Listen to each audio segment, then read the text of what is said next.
The Death of Ivan Ilyich by Leo Tolstoy. Chapter 1. During an interval in the Melvinsky trial in the large building of the law courts, the members and public prosecutor met in Ivan Igorovich Shebek's private room, where the conversation turned on the celebrated Krasovsky case. Fyodor Vasilyevich warmly maintained that it was not subject to their jurisdiction. Ivan Igorovich maintained the contrary, while Peter Ivanovich, not having entered into the discussion at the start, took no part in it but looked through the gazette which had just been handed in. "Gentlemen," he said, "Ivan Ilyich has died." "You don't say so. Here, read it yourself," replied Peter Ivanovich, handing Fyodor Vasilyevich the paper still damp from the press. Surrounded by a black border were the words, "Praskovia Fedorovna Golovina, with profound sorrow, informs relatives and friends of the demise of her beloved husband Ivan Ilyich Golovin, member of the Court of Justice, which occurred on February the 10th of this year. The funeral will take place on Friday at 1 o'clock in the afternoon." Ivan Ilyich had been a colleague of the gentlemen present and was liked by them all. He had been ill for some weeks with an illness said to be incurable. His post had been kept open for him, but there had been conjectures that in case of his death, Alexiev might receive his appointment, and that either Vinnikov or Stabel would succeed Alexiev. So on receiving the news of Ivan Ilych's death, the first thought of each of the gentlemen in that private room was of the changes and promotions it might occasion among themselves or their acquaintances. "I shall be sure to get Stabel's place, or Vinnikov's," thought Fyodor Vasilyevich. "I was promised that long ago, and the promotion means an extra 800 rubles a year for me besides the allowance. Now I must apply for my brother-in-law's transfer from Kaluga," thought Peter Ivanovich. "My wife will be very glad, and then she won't be able to say that I never do anything for her relations." "I thought he would never leave his bed again," said Peter Ivanovich aloud. "It's very sad, but what really was the matter with him?" The doctors couldn't say, at least they could, but each of them said something different. "When last I saw him, he was getting better. And I haven't been to see him since the holidays. I always meant to go. I think his wife had a little, but something quite trifling. We shall have to go to see her, but they live so terribly far away." "Far away from you, you mean? Everything's far away from your place." "You see, he never can forgive my living on the other side of the river," said Peter Ivanovich, smiling at Shebek. Then, still talking of the distances between different parts of the city, they returned to the court. Besides considerations as to the possible transfers and promotions likely to result from Ivan Ilych's death, the mere fact of the death of a near acquaintance aroused, as usual, in all who heard of it, the complacent feeling that it is he who is dead and not I. Each one thought or felt, "Well, he's dead, but I'm alive." But the more intimate of Ivan Ilych's acquaintances, his so-called friends, could not help thinking also that they would now have to fulfill the very tiresome demands of propriety by attending the funeral service and paying a visit of condolence to the widow. Fyodor Vasilyevich and Peter Ivanovich had been his nearest acquaintances. Peter Ivanovich had studied law with Ivan Ilyich and had considered himself to be under obligations to him. Having told his wife at dinner time of Ivan Ilych's death and of his conjecture that it might be possible to get her brother transferred to their circuit, Peter Ivanovich sacrificed his usual nap, put on his evening clothes, and drove to Ivan Ilych's house. At the entrance stood a carriage and 2 cabs. Leaning against the wall in the hall downstairs near the cloak stand was a coffin lid covered with cloth of gold, ornamented with gold cord and tassels that had been polished up with metal powder. 2 ladies in black were taking off their fur cloaks. Peter Ivanovich recognized one of them as Ivan Ilych's sister, but the other was a stranger to him. His colleague Schwartz was just coming downstairs. But on seeing Peter Ivanovich enter, he stopped and winked at him, as if to say, "Ivan Ilyich has made a mess of things, not like you and me." Schwartz's face, with his Piccadilly whiskers and his slim figure in evening dress, had as usual an air of elegant solemnity which contrasted with the playfulness of his character and had a special piquancy here, or so it seemed to Peter Ivanovich. Peter Ivanovich allowed the ladies to precede him and slowly followed them upstairs. Schwartz did not come down but remained where he was, and Peter Ivanovich understood that he wanted to arrange where they should play bridge that evening. The ladies went upstairs to the widow's room, and Schwartz, with seriously compressed lips but a playful look in his eyes, indicated by a twist of his eyebrows the room to the right where the body lay. Peter Ivanovich, like everyone else on such occasions, entered feeling uncertain what he would have to do. All he knew was that at such times it is always safe to cross oneself, but he was not quite sure whether one should make obeisances while doing so. He therefore adopted a middle course. On entering the room, he began crossing himself and made a slight movement resembling a bow. At the same time, as far as the motion of his head and arm allowed, he surveyed the room. 2 young men, apparently nephews, one of whom was a high school pupil, were leaving the room, crossing themselves as they did so. An old woman was standing motionless, and a lady with strangely arched eyebrows was saying something to her in a whisper. A vigorous, resolute church reader, in a frock coat, was reading something in a loud voice with an expression that precluded any contradiction. The butler's assistant, Gerasim, stepping lightly in front of Peter Ivanovich, was strewing something on the floor. Noticing this, Peter Ivanovich was immediately aware of a faint odor of a decomposing body. The last time he had called on Ivan Ilyich, Peter Ivanovich had seen Gerasim in the study. Ivan Ilyich had been particularly fond of him and he was performing the duty of a sick nurse. Peter Ivanovich continued to make the sign of the cross, slightly inclining his head in an intermediate direction between the coffin, the reader, and the icons on the table in a corner of the room. Afterwards, when it seemed to him that this movement of his arm in crossing himself had gone on too long, he stopped and began to look at the corpse. The dead man lay, as dead men always lie, in a specially heavy way, his rigid limbs sunk in the soft cushions of the coffin, with the head forever bowed on the pillow. His yellow, waxen brow with bald patches over his sunken temples was thrust up in the way peculiar to the dead, the protruding nose seeming to press on the upper lip. He was much changed and grown even thinner since Peter Ivanovich had last seen him, but, as is always the case with the dead, his face was handsomer and above all more dignified than when he was alive. The expression on the face said that what was necessary had been accomplished, and accomplished rightly. Besides this, there was in that expression a reproach and a warning to the living. This warning seemed to Peter Ivanovich out of place, or at least not applicable to him. He felt a certain discomfort, and so he hurriedly crossed himself once more and turned and went out of the door. Too hurriedly and too regardless of propriety, as he himself was aware. Schwartz was waiting for him in the adjoining room with legs spread wide apart and both hands toying with his top hat behind his back. The mere sight of that playful, well-groomed and elegant figure refreshed Peter Ivanovich. His very look said that this incident of a church service for Ivan Ilyich could not be a sufficient reason for infringing the order of the session. In other words, that it would certainly not prevent his unwrapping a new pack of cards and shuffling them that evening while a footman placed fresh candles on the table. In fact, that there was no reason for supposing that this incident would hinder their spending the evening agreeably. Praskovia Fedorovna, a short, fat woman who despite all efforts to the contrary had continued to broaden steadily from her shoulders downwards and who had the same extraordinarily arched eyebrows as the lady who had been standing by the coffin, dressed all in black, her head covered with lace, came out of her own room with some other ladies, conducted them to the room where the dead body lay, and said, "The service will begin immediately. Please go in." Schwartz, making an indefinite bow, stood still, evidently neither accepting nor declining this invitation. Praskovia Fedorovna, recognizing Peter Ivanovich, sighed, went close up to him, took his hand, and said, "I know you were a true friend to Ivan Ilyich," and looked at him awaiting some suitable response.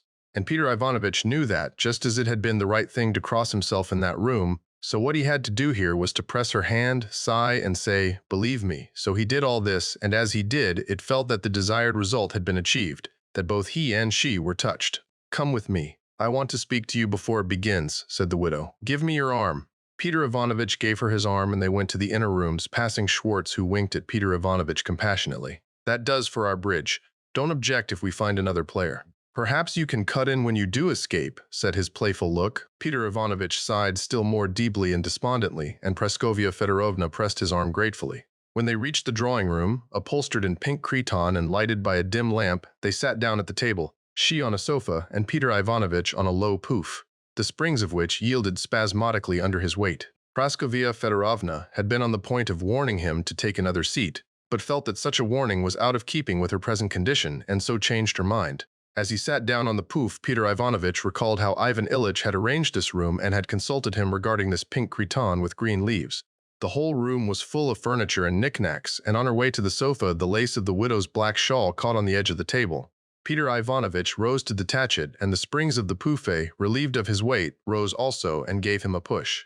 The widow began detaching her shawl herself, and Peter Ivanovich again sat down, suppressing the rebellious springs of the pouf under him. But the widow had not quite freed herself, and Peter Ivanovich got up again, and again the pouf rebelled and even creaked. When this was all over, she took out a clean cambric handkerchief and began to weep. The episode with the shawl and the struggle with the pouf had cooled Peter Ivanovich's emotions, and he sat there with a sullen look on his face. This awkward situation was interrupted by Sokolov, Ivan Ilyич's butler, who came to report that the plot in the cemetery that Praskovia Fedorovna had chosen would cost 200 rubles. She stopped weeping and, looking at Peter Ivanovich with the air of a victim, remarked in French that it was very hard for her. Peter Ivanovich made a silent gesture signifying his full conviction that it must indeed be so. "Please smoke," she said in a magnanimous yet crushed voice, and turned to discuss with Sokolov the price of the plot for the grave. I look after everything myself, she told Peter Ivanovich, shifting the albums that lay on the table. And noticing that the table was endangered by his cigarette ash, she immediately passed him an ashtray, saying as she did so, I consider it an affectation to say that my grief prevents my attending to practical affairs. On the contrary, if anything can, I won't say console me, but distract me, it is seeing to everything concerning him. She again took out her handkerchief as if preparing to cry, but suddenly, as if mastering her feeling, she shook herself and began to speak calmly. But there is something I want to talk to you about. Peter Ivanovich bowed, keeping control of the springs of the poof, which immediately began quivering under him. He suffered terribly the last few days. Did he? Said Peter Ivanovich. Oh, terribly! He screamed unceasingly, not for minutes, but for hours. For the last 3 days he screamed incessantly. It was unendurable. I cannot understand how I bore it. You could hear him 3 rooms off. Oh, what I have suffered! Is it possible that he was conscious all that time? Asked Peter Ivanovich. Yes, she whispered, to the last moment. He took leave of us a quarter of an hour before he died and asked us to take Vasya away. The thought of the suffering of this man he had known so intimately, first as a merry little boy, then as a schoolmate, and later as a grown-up colleague, suddenly struck Peter Ivanovich with horror, despite an unpleasant consciousness of his own and this woman's dissimulation. But he did not himself know how. The customary reflection at once occurred to him that this had happened to Ivan Ilyich and not to him, and that it should not and could not happen to him, and that to think that it could would be yielding to depression which he ought not to do, as Schwartz's expression plainly showed. After which reflection, Peter Ivanovich felt reassured and began to ask with interest about the details of Ivan Ilyich's death, as though death was an accident natural to Ivan Ilyich but certainly not to himself. After many details of the really dreadful physical sufferings Ivan Ilyich had endured, which details he learnt only from the effect those sufferings had produced on Praskovya Fedorovna's nerves, the widow apparently found it necessary to get to business. Oh, Peter Ivanovich, how hard it is! How terribly, terribly hard!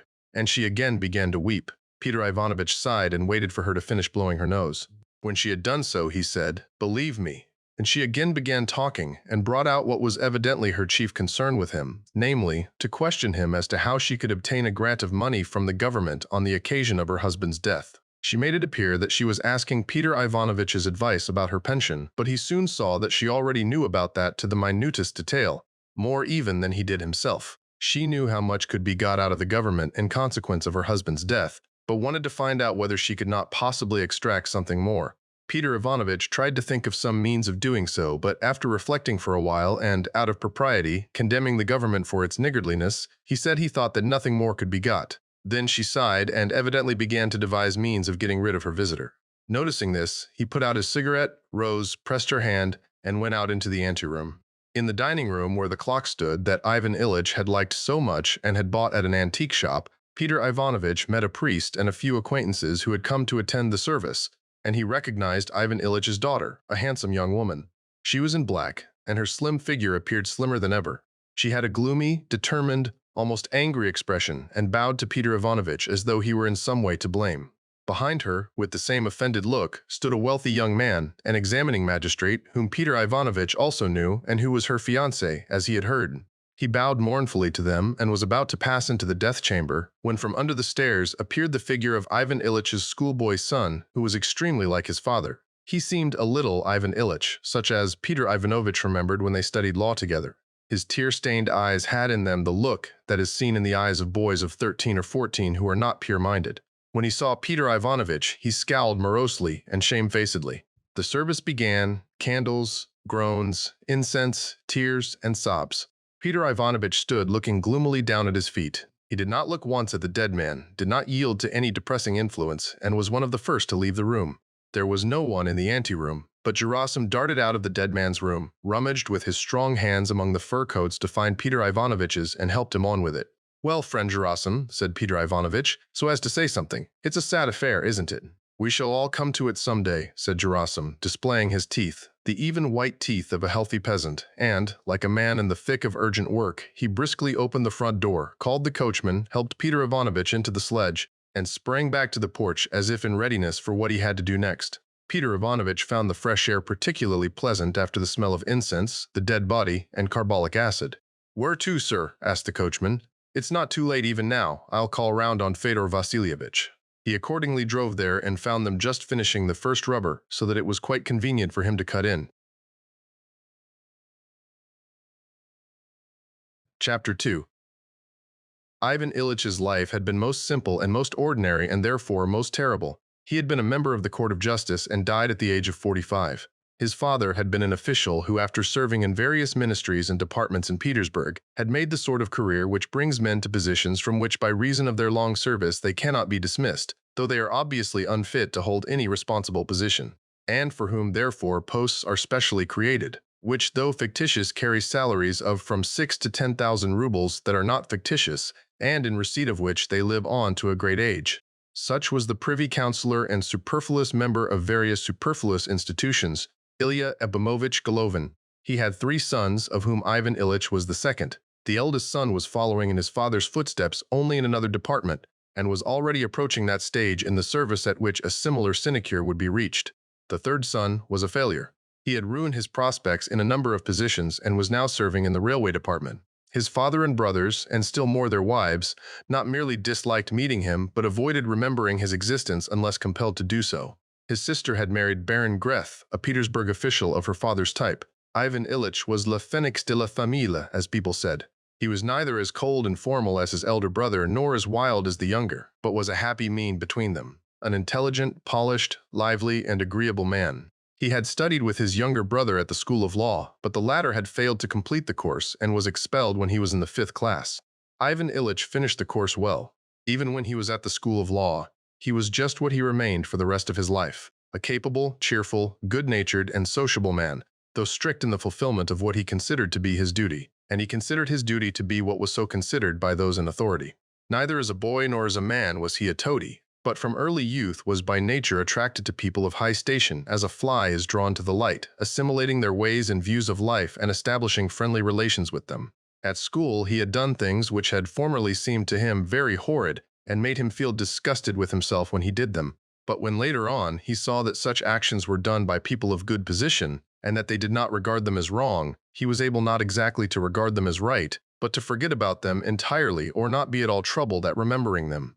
Having graduated from the School of Law and qualified for the 10th rank of the civil service, and having received money from his father for his equipment, Ivan Ilyich ordered himself clothes at Sharmer's, the fashionable tailor, hung a medallion inscribed Respice Finum on his watch chain, took leave of his professor and the prince who was patron of the school, had a farewell dinner with his comrades at Donon's first-class restaurant, and with his new and fashionable portmanteau, linen, clothes, shaving and other toilet appliances, and a traveling rug, all purchased at the best shops, he set off for one of the provinces where through his father's influence he had been attached to the governor as an official for special service.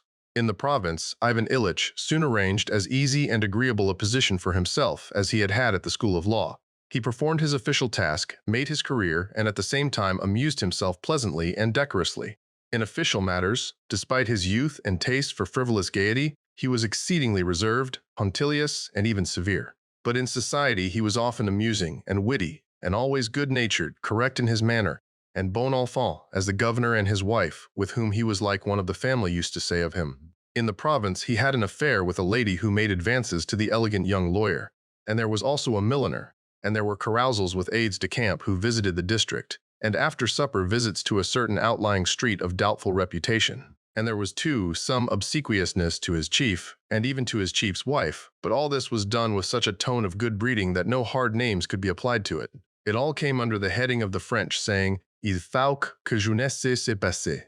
It was all done with clean hands, in clean linen, with French phrases, and above all among people of the best society, and consequently with the approval of people of rank. So Ivan Ilyich served for 5 years, and then came a change in his official life. The new and reformed judicial institutions were introduced and new men were needed. Ivan Ilyich became such a new man. He was offered the post of examining magistrate and he accepted it, though the post was in another province and obliged him to give up the connections he had formed and to make new ones. His friends met to give him a send-off, they had a group photograph taken and presented him with a silver cigarette case, and he set off to his new post. As examining magistrate, Ivan Ilyich was just as comme il faut and decorous a man, inspiring general respect and capable of separating his official duties from his private life, as he had been when acting as an official on special service. In his former position, it had been pleasant to wear an undress uniform made by Sharmer, and to pass through the crowd of petitioners and officials who were timorously awaiting an audience with the governor. and who envied him as with free and easy gait he went straight into his chief's private room to have a cup of tea and a cigarette with him. But not many people had then been directly dependent on him. Only police officials and the sectarians when he went on special missions, and he liked to treat them politely, almost as comrades, as if he were letting them feel that he who had the power to crush them was treating them in this simple, friendly way. But now, as an examining magistrate, Ivan Ilyich felt that everyone without exception, even the most important and self-satisfied, was in his power, and that he need only write a few words on a sheet of paper with a certain heading, and this or that important self-satisfied person would be brought before him in the role of an accused person or a witness, and if he did not choose to allow him to sit down, would have to stand before him and answer his questions. In his work itself, especially in his examinations, he very soon acquired a method of eliminating all considerations irrelevant to the legal aspect of the case, and reducing even the most complicated case to a form in which it would be presented on paper only in its externals, completely excluding his personal opinion of the matter, while above all observing every prescribed formality. The work was new, and Ivan Ilyich was one of the first men to apply the new code of. On taking up the post of examining magistrate in a new town, he made new acquaintances and connections, placed himself on a new footing, and assumed a somewhat different tone. He took up an attitude of rather dignified aloofness towards the provincial authorities, but picked out the best circle of legal gentlemen and wealthy gentry living in the town, and assumed a tone of slight dissatisfaction with the government, of moderate liberalism, and of enlightened citizenship. The society there, which inclined towards opposition to the governor, was friendly, his salary was larger, and he began to play vint, which he found added not a little to the pleasure of life, for he had a capacity for cards, played good, humoredly, and calculated rapidly and astutely, so that he usually won. After living there for 2 years, he met his future wife, Praskovia Fedorovna Mikhail, who was the most attractive, clever, and brilliant girl of the set in which he moved, and, among other amusements and relaxations from his labors as examining magistrate, Ivan Ilyich established light and playful relations with her. While he had been an official on special service, he had been accustomed to dance, but now, as an examining magistrate, it was exceptional for him to do so. If he danced now, he did it as if to show that though he served under the reformed order of things and had reached the 5th official rank, yet when it came to dancing he could do it better than most people. So at the end of an evening he sometimes danced with Praskovia Fedorovna, and it was chiefly during these dances that he captivated her. She fell in love with him. Ivan Ilyich had at first no definite intention of marrying, but when the girl fell in love with him, he said to himself, "Really, why shouldn't I marry?" Praskovia Fedorovna came of a good family, was not bad-looking, and had some little property. Ivan Ilyich might have aspired to a more brilliant match, but even this was good. He had his salary, and she, he hoped, would have an equal income. She was well-connected and was a sweet, pretty, and thoroughly correct young woman.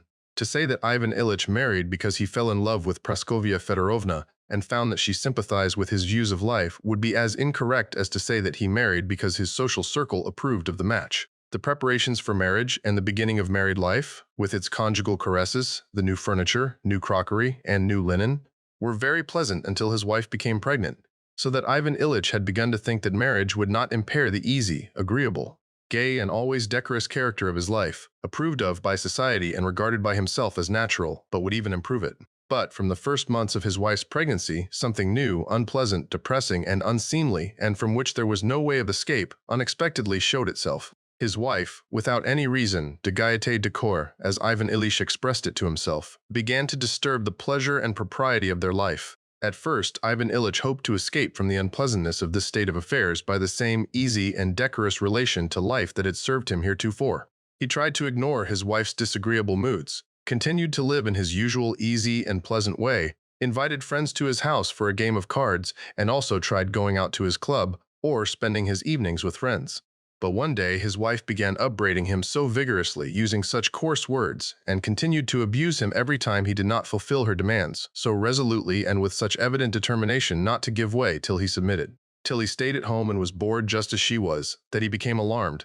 He now realized that matrimony, at any rate with Praskovia Fedorovna, was not always conducive to the pleasures and amenities of life, but on the contrary often infringed both comfort and propriety, and that he must therefore entrench himself against such infringement. With the birth of their child, the attempts to feed it and the various failures in doing so, and with the real and imaginary illnesses of mother and child, in which Ivan Ilyич's sympathy was demanded but about which he understood nothing, the need of securing for himself an existence outside his family life became still more imperative. Very soon, within a year of his wedding, Ivan Ilyich had realized that marriage, though it may add some comforts to life, is in fact a very intricate and difficult affair towards which, in order to perform one's duty, that is, to lead a decorous life approved of by society, one must adopt a definite attitude just as towards one's official duties. And Ivan Ilyich evolved such an attitude towards married life. He only required of it those conveniences, dinner at home, housewife, and bed, which it could give him, and above all that propriety of external forms required by public opinion. For the rest, he looked for light-hearted pleasure and propriety, and was very thankful when he found them. But if he met with antagonism and querulousness, he at once retired into his separate, fenced-off world of official duties, where he found satisfaction. Ivan Ilyich was esteemed a good official, and after 3 years was made assistant public prosecutor.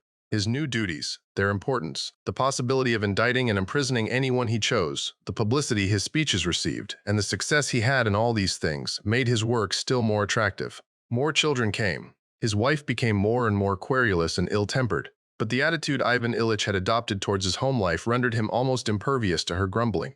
After 7 years' service in that town, he was transferred to another province as public prosecutor.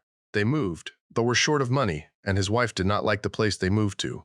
Though the salary was higher, the cost of living was greater, besides which, 2 of their children died, and family life became still more unpleasant for him. Praskovia Fedorovna blamed her husband for every inconvenience they encountered in their new home. Most of the conversations between husband and wife, especially as to the children's education, led to topics which recalled former disputes, and these disputes were apt to flare up again at any moment. There remained only those rare periods of amorousness which still came to them at times but did not last long. These were islets at which they anchored for a while and then again set out upon that ocean of veiled hostility which showed itself in their aloofness from one another. This aloofness might have grieved Ivan Ilyich had he considered that it ought not to exist, but he now regarded the position as normal and even made it the goal at which he aimed in family life. His aim was to free himself more and more from those unpleasantnesses and to give them a semblance of harmlessness and propriety. He attained this by spending less and less time with his family, and when obliged to be at home, he tried to safeguard his position by the presence of outsiders, the consciousness of his power, being able to ruin anybody he wished to ruin, the importance, even the external dignity of his entry into court or meetings with his subordinates, his success with superiors and inferiors, and above all his masterly handling of cases, of which he was conscious. All this gave him pleasure and filled his life, together with chats with his colleagues, dinners, and bridge. So that on the whole, Ivan Ilyич's life continued to flow as he considered it should do, pleasantly and properly. So things continued for another 7 years. His eldest daughter was already 16, another child had died, and only one son was left, a schoolboy and a subject of dissension. Ivan Ilyich wanted to put him in the school of law, but despite him, Praskovia Fedorovna entered him at the high school. The daughter had been educated at home and had turned out well. The boy did not learn badly either. Chapter 3. So Ivan Ilyich lived for 17 years after his marriage. He was already a public prosecutor of long standing and had declined several proposed transfers while awaiting a more desirable post, when an unanticipated and unpleasant occurrence quite upset the peaceful course of his life. He was expecting to be offered the post of presiding judge in a university town, but Happy somehow came to the front and obtained the appointment instead. Ivan Ilyich became irritable, reproached Happa, and quarreled both with him and with his immediate superiors, who became colder to him and again passed him over when other appointments were made. This was in the hardest year of Ivan Ilyич's life. It was then that it became evident on the one hand that his salary was insufficient for them to live on, and on the other that he had been forgotten. And not only this, but that what was for him the greatest and most cruel injustice appeared to others a quite ordinary occurrence. Even his father did not consider it his duty to help him. Ivan Ilyich felt himself abandoned by everyone, and that they regarded his position with a salary of rubles as quite normal and even fortunate. He alone knew that with the consciousness of the injustices done him, with his wife's incessant nagging, and with the debts he had contracted by living beyond his means, his position was far from normal. In order to save money that summer, he obtained leave of absence and went with his wife to live in the country at her brother's place. In the country, without his work, he experienced ennui for the first time in his life, and not only ennui but intolerable depression, and he decided that it was impossible to go on living like that, and that it was necessary to take energetic measures. Having passed a sleepless night pacing up and down the veranda, he decided to go to Petersburg and bestir himself, in order to punish those who had failed to appreciate him and to get transferred to another ministry. All he now wanted was an appointment to another post with a salary of 5,000 rubles, either in the administration, in the banks, with the railways, in one of the Empress Maria's institutions, or even in the customs. But it had to carry with it a salary of 5,000 rubles and be in a ministry other than that in which they had failed to appreciate him. And this quest of Ivan Ilyich's was crowned with remarkable and unexpected success. The proposed change, apart from its significance for Russia, had a special significance for Ivan Ilyich, because by bringing forward a new man, Peter Petrovich, and consequently his friend Zakhar Ivanovich, it was highly favorable for Ivan Ilyich, since Zakhar Ivanovich was a friend and colleague of his. In Moscow, this news was confirmed, and on reaching Petersburg, Ivan Ilyich found Zakhar Ivanovich and received a definite promise of an appointment in his former Department of Justice. A week later, he telegraphed to his wife, Zakhar in Miller's place, "I shall receive appointment on presentation of report." Thanks to this change of personnel, Ivan Ilyich had unexpectedly obtained an appointment in his former ministry, which placed him 2 states above his former colleagues, besides giving him 5,000 rubles salary and 3,500 rubles for expenses connected with his removal. All his ill humor towards his former enemies and the whole department vanished, and Ivan Ilyich was completely happy. He returned to the country more cheerful and contented than he had been for a long time. Praskovia Fedorovna also cheered up, and a truce was arranged between them. Ivan Ilyich told of how he had been feted by everybody in Petersburg, how all those who had been his enemies were put to shame and now fawned on him, how envious they were of his appointment, and how much everybody in Petersburg had liked him. Praskovia Fedorovna listened to all this and appeared to believe it. She did not contradict anything, but only made plans for their life in the town to which they were going. Ivan Ilyich saw with delight that these plans were his plans, that he and his wife agreed, and that, after a stumble, his life was regaining its due and natural character of pleasant light-heartedness and decorum. Ivan Ilyich had come back for a short time only, for he had to take up his new duties on the Thea of September. Moreover, he needed time to settle into the new place, to move all his belongings from the province, and to buy and order many additional things, in a word, to make such arrangements as he had resolved on, which were almost exactly what Praskovia Fedorovna too had decided on. Now that everything had happened so fortunately, and that he and his wife were at one in their aims, and moreover saw so little of one another, they got on together better than they had done since the first years of marriage. Ivan Ilyich had thought of taking his family away with him at once, but the insistence of his wife's brother and her sister-in-law, who had suddenly become particularly amiable and friendly to him and his family, induced him to depart alone. So he departed, and the cheerful state of mind induced by his success and by the harmony between his wife and himself, the one intensifying the other, did not leave him. He found a delightful house, just the thing both he and his wife had dreamt of. Spacious, lofty reception rooms in the old style, a convenient and dignified study, rooms for his wife and daughter, a study for his son. It might have been specially built for them. Ivan Ilyich himself superintended the arrangements, chose the wallpapers, supplemented the furniture, preferably with antiques which he considered particularly comme il faut, and supervised the upholstering. Everything progressed and approached the ideal he had set himself. Even when things were only half completed, they exceeded his expectations. He saw what a refined and elegant character, free from vulgarity, it would all have when it was ready. On falling asleep, he pictured to himself how the reception room would look. Looking at the yet unfinished drawing room, he could see the fireplace, the screen, the whatnot, the little chairs dotted here and there, the dishes and plates on the walls, and the bronzes as they would be when everything was in place. He was pleased by the thought of how his wife and daughter, who shared his taste in this matter, would be impressed by it. They were certainly not expecting as much. He had been particularly successful in finding and buying cheaply antiques, which gave a particularly aristocratic character to the whole place. But in his letters, he intentionally understated everything in order to be able to surprise them.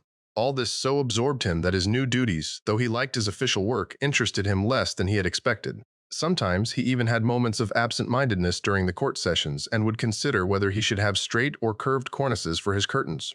He was so interested in it all that he often did things himself, rearranging the furniture or rehanging the curtains. Once when mounting a stepladder to show the upholsterer, who did not understand, how he wanted the hangings draped, he made a false step and slipped, but being a strong and agile man he clung on and only knocked his side against the knob of the window frame. The bruised place was painful, but the pain soon passed, and he felt particularly bright and well just then. He wrote, "I feel 15 years younger." He thought he would have everything ready by September, but it dragged on till mid-October. In reality, it was just what is usually seen in the houses of people of moderate means who want to appear rich, and therefore succeed only in resembling others like themselves. There are damasks, dark wood, plants, rugs, and dull and polished bronzes, all the things people of a certain class have in order to resemble other people of that class. His house was so like the others that it would never have been noticed, but to him it all seemed to be quite exceptional.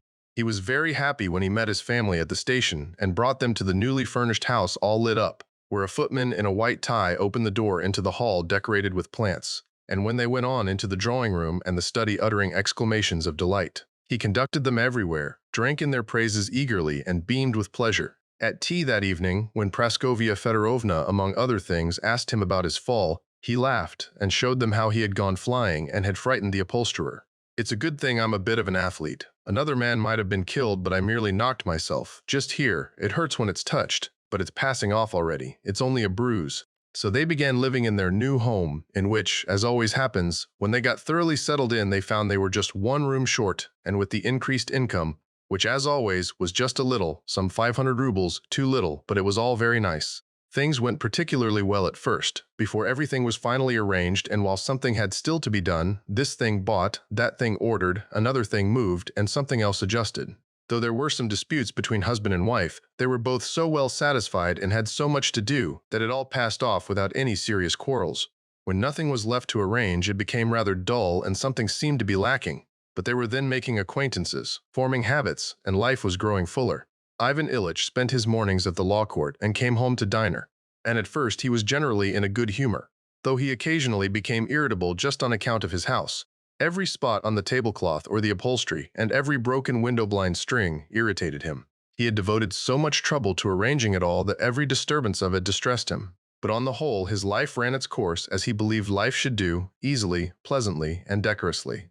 He got up at 9, drank his coffee, read the paper, and then put on his undress uniform and went to the law courts.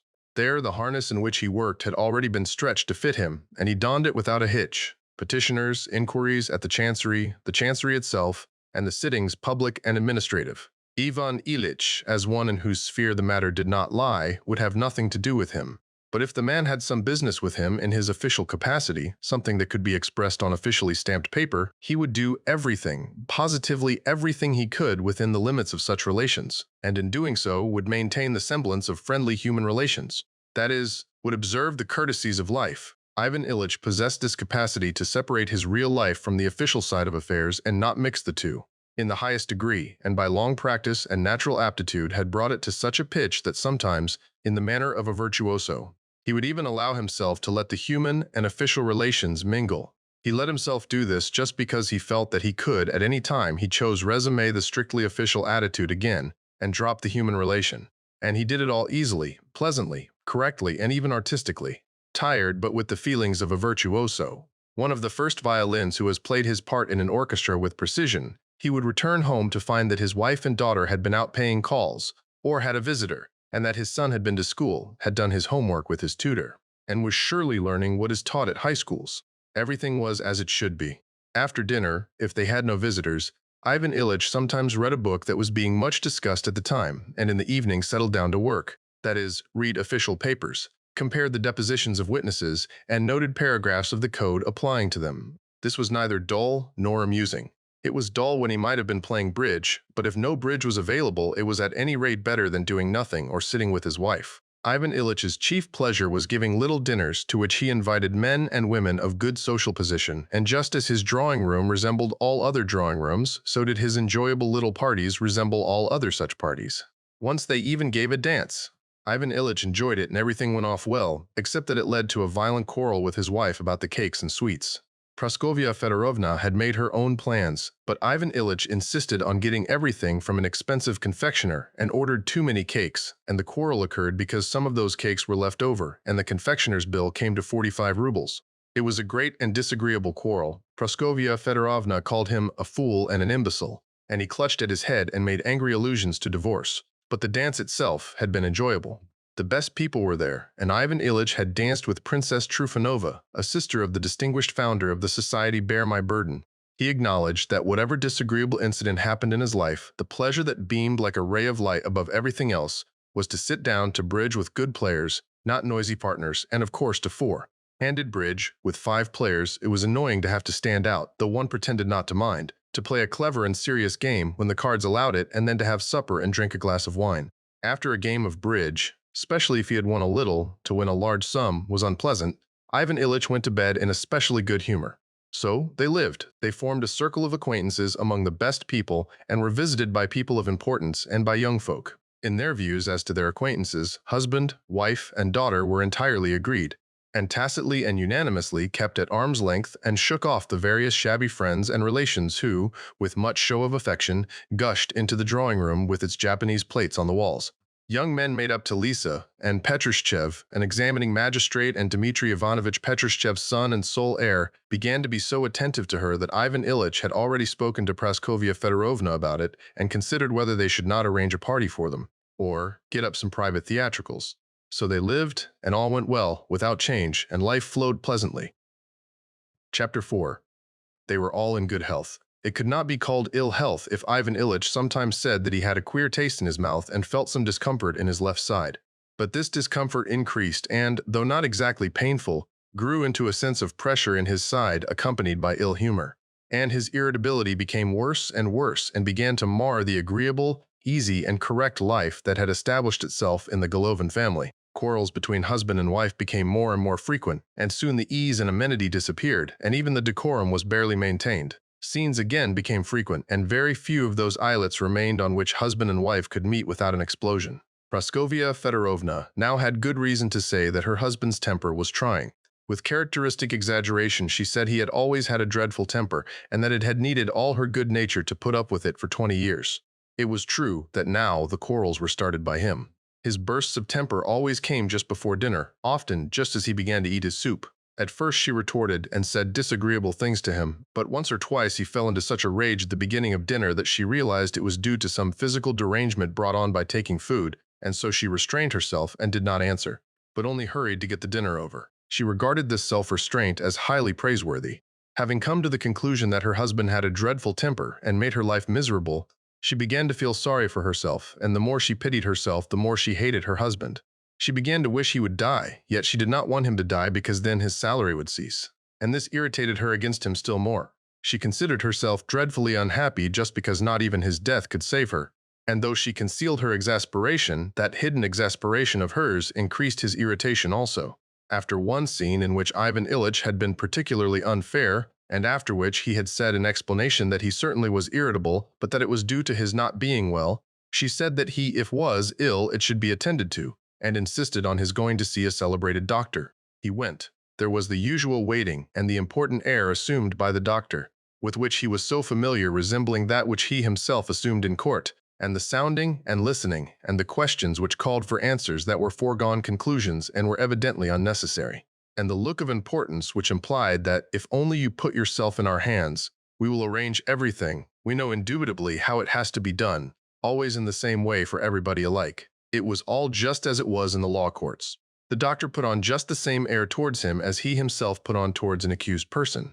The doctor said that so-and-so indicated that there was so-and-so inside the patient, but if the investigation of so-and-so did not confirm this, then he must assume that and that. If he assumed that and that, then, and so on. To Ivan Ilyich, only one question was important: was his case serious or not? But the doctor ignored that inappropriate question. From his point of view, it was not the one under consideration. The real question was to decide between a floating kidney, chronic catarrh, or appendicitis. It was not a question the doctor solved brilliantly, as it seemed to Ivan Ilyich, in favor of the appendix, with the reservation that should an examination of the urine give fresh indications, the matter would be reconsidered. All this was just what Ivan Ilyich had himself brilliantly accomplished 1,000 times in dealing with men on trial.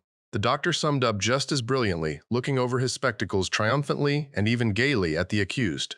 From the doctor's summing up, Ivan Ilyich concluded that things were bad, but that for the doctor, and perhaps for everybody else, it was a matter of indifference, though for him it was bad. And this conclusion struck him painfully, arousing in him a great feeling of pity for himself and of bitterness towards the doctor's indifference to a matter of such importance. He said nothing of this, but rose, placed the doctor's fee on the table, and remarked with a sigh, "We sick people probably often put inappropriate questions. But tell me, in general, is this complaint dangerous or not?" The doctor looked at him sternly over his spectacles with one eye, as if to say, "Prisoner, if you will not keep to the questions put to you, I shall be obliged to have you removed from the court.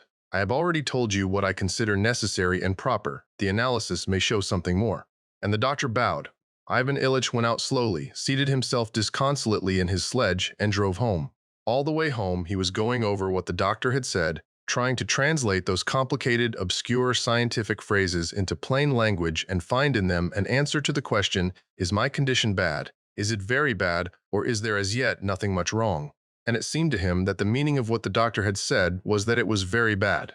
Everything in the streets seemed depressing. The cabmen, the houses, the passers-by, and the shops were dismal. His ache, this dull, gnawing ache that never ceased for a moment, seemed to have acquired a new and more serious significance from the doctor's dubious remarks. Ivan Ilyich now watched it with a new and oppressive feeling. He reached home and began to tell his wife about it. She listened, but in the middle of his account his daughter came in with her hat on, ready to go out with her mother. She sat down reluctantly to listen to this tedious story, but could not stand it long, and her mother too did not hear him to the end. "Well, I am very glad," she said. "Mind now to take your medicine regularly. Give me the prescription, and I'll send Garrison to the chemist's." And she went to get ready to go out. While she was in the room, Ivan Ilyich had hardly taken time to breathe, but he sighed deeply when she left it. Well, he thought, perhaps it isn't so bad after all. He began taking his medicine and following the doctor's directions, which had been altered after the examination of the urine. But then it happened that there was a contradiction between the indications drawn from the examination of the urine and the symptoms that showed themselves. It turned out that what was happening differed from what the doctor had told him, and that he had either forgotten or blundered, or hidden something from him. He could not, however, be blamed for that, and Ivan Ilyich still obeyed his orders implicitly and at first derived some comfort from doing so. From the time of his visit to the doctor, Ivan Ilych's chief occupation was the exact fulfillment of the doctor's instructions regarding hygiene and the taking of medicine, and the observation of his pain and his excretions. His chief interest came to be people's ailments and people's health. When sickness, deaths, or recoveries were mentioned in his presence, especially when the illness resembled his own, he listened with agitation which he tried to hide, asked questions, and applied what he heard to his own case. The pain did not grow less, but Ivan Ilyich made efforts to force himself to think that he was better, and he could do this so long as nothing agitated him. But as soon as he had any unpleasantness with his wife, any lack of success in his official work, or held bad cards at bridge, he was at once acutely sensible of his disease. He would say to himself, "There now, just as I was beginning to get better and the medicine had begun to take effect, comes this accursed misfortune or unpleasantness." And he was furious with the mishap or with the people who were causing the unpleasantness and killing him. For he felt that this fury was killing him, but he could not restrain it. One would have thought that it should have been clear to him that this exasperation with circumstances and people aggravated his illness, and that he ought therefore to ignore unpleasant occurrences. But he drew the very opposite conclusion. He said that he needed peace, and he watched for everything that might disturb it and became irritable at the slightest infringement of it. His condition was rendered worse by the fact that he read medical books and consulted doctors. The progress of his disease was so gradual that he could deceive himself when comparing one day with another. The difference was so slight. But when he consulted the doctors, it seemed to him that he was getting worse, and even very rapidly. Yet despite this, he was continually consulting them. That month, he went to see another celebrity, who told him almost the same as the first had done but put his questions rather differently. And the interview with this celebrity only increased Ivan Ilych's doubts and fears. A friend of his, a very good doctor, diagnosed his illness again quite differently from the others. And though he predicted recovery, his questions and suppositions bewildered Ivan Ilyich still more and increased his doubts. A homeopathist diagnosed the disease in yet another way and prescribed medicine which Ivan Ilyich took secretly for a week. But after a week, not feeling any improvement and having lost confidence both in the former doctor's treatment and in this one's, he became still more despondent. One day, a lady acquaintance mentioned a cure effected by a wonder-working icon. Ivan Ilyich caught himself listening attentively and beginning to believe that it had occurred. This incident alarmed him. "Has my mind really weakened to such an extent?" he asked himself. "Nonsense, it's all rubbish. I mustn't give way to nervous fears, but having chosen a doctor must keep strictly to his treatment. That is what I will do. Now it's all settled. I won't think about it, but will follow the treatment seriously till summer, and then we shall see. From now, there must be no more of this wavering." This was easy to say, but impossible to carry out. The pain in his side oppressed him and seemed to grow worse and more incessant, while the taste in his mouth grew stranger and stranger. It seemed to him that his breath had a disgusting smell, and he was conscious of a loss of appetite and strength. There was no deceiving himself. Something terrible, new, and more important than anything before in his life was taking place within him of which he alone was aware. Those about him did not understand or would not understand it, but thought everything in the world was going on as usual. That tormented Ivan Ilyich more than anything. He saw that his household, especially his wife and daughter who were in a perfect whirl of visiting, did not understand anything of it and were annoyed that he was so depressed and so exacting, as if he were to blame for it. Though they tried to disguise it, he saw that he was an obstacle in their path, and that his wife had adopted a definite line in regard to his illness and kept to it regardless of anything he said or did. Her attitude was this: "You know," she would say to her friends, "Ivan Ilyich can't do as other people do and keep to the treatment prescribed for him. One day, he'll take his drops and keep strictly to his diet and go to bed in good time. But the next day, unless I watch him, he'll suddenly forget his medicine, eat sturgeon, which is forbidden, and sit up playing cards till 1 o'clock in the morning." "Oh, come, when was that?" Ivan Ilyich would ask in vexation. "Only once at Peter Ivanovich's, and yesterday with Shebek. Well, even if I hadn't stayed up, this pain would have kept me awake. Be that as it may, you'll never get well like that, but will always make us wretched." Praskovia Fedorovna's attitude to Ivan Ilych's illness, as she expressed it both to others and to him, was that it was his own fault and was another of the annoyances he caused her. Ivan Ilyich felt that this opinion escaped her involuntarily, but that did not make it easier for him. At the law courts, too, Ivan Ilyich noticed, or thought he noticed, a strange attitude towards himself. It sometimes seemed to him that people were watching him inquisitively as a man whose place might soon be vacant. Then again, his friends would suddenly begin to chaff him in a friendly way about his low spirits, as if the awful, horrible, and unheard-of thing that was going on within him, incessantly gnawing at him and irresistibly drawing him away, was a very agreeable subject for jests. Schwartz in particular irritated him by his jocularity, vivacity, and savoir-faire, which reminded him of what he himself had been 10 years ago. Friends came to make up a set, and they sat down to cards. They dealt, bending the new cards to soften them, and he sorted the diamonds in his hand and found he had 7. His partner said, "No trumps," and supported him with 2 diamonds. What more could be wished for? It ought to be jolly and lively. They would make a grand slam. He looked at his partner, Mikhail Mikhailovich, who rapped the table with his strong hand, and instead of snatching up the tricks, pushed the cards courteously and indulgently towards Ivan Ilyich, that he might have the pleasure of gathering them up without the trouble of stretching out his hand for them. "Does he think I am too weak to stretch out my arm?" thought Ivan Ilyich, and forgetting what he was doing, he overtrumped his partner, missing the grand slam by 3 tricks. And what was most awful of all was that he saw how upset Mikhail Mikhailovich was about it, but did not himself care. And it was dreadful to realize why he did not care. They all saw that he was suffering and said, "We can stop if you are tired. Take a rest. Lie down." No, he was not at all tired, and he finished the rubber. All were gloomy and silent. Ivan Ilyich felt that he had diffused this gloom over them and could not dispel it. They had supper and went away, and Ivan Ilyich was left alone with the consciousness that his life was poisoned and was poisoning the lives of others, and that this poison did not weaken, but penetrated more and more deeply into his whole being. With this consciousness, and with physical pain besides the terror, he must go to bed, often to lie awake the greater part of the night. Next morning he had to get up again, dress, go to the law courts, speak, and write, or if he did not go out, spend at home those 24 hours a day, each of which was a torture. And he had to live thus all alone on the brink of an abyss, with no one who understood or pitied him. Chapter 5. So 1 month passed, and then another. Just before the New Year, his brother-in-law came to town and stayed at their house. Ivan Ilyich was at the law courts, and Praskovia Fedorovna had gone shopping. When Ivan Ilyich came home and entered his study, he found his brother-in-law there, a healthy, florid man unpacking his portmanteau himself. He raised his head on hearing Ivan Ilych's footsteps and looked up at him for a moment without a word. That stare told Ivan Ilyich everything. His brother-in-law opened his mouth to utter an exclamation of surprise, but checked himself, and that action confirmed it all. "I have changed, eh?" "Yes, there is a change." And after that, try as he would to get his brother-in-law to return to the subject of his looks, the latter would say nothing about it. Praskovia Fedorovna came home, and her brother went out to her. Ivan Ilyich locked the door and began to examine himself in the glass, first full face, then in profile. He took up a portrait of himself taken with his wife and compared it with what he saw in the glass. The change in him was immense. Then he bared his arms to the elbow, looked at them, drew the sleeves down again, sat down on an ottoman, and grew blacker than night. "No, no, this won't do," he said to himself, and jumped up, went to the table, took up some law papers and began to read them, but could not continue.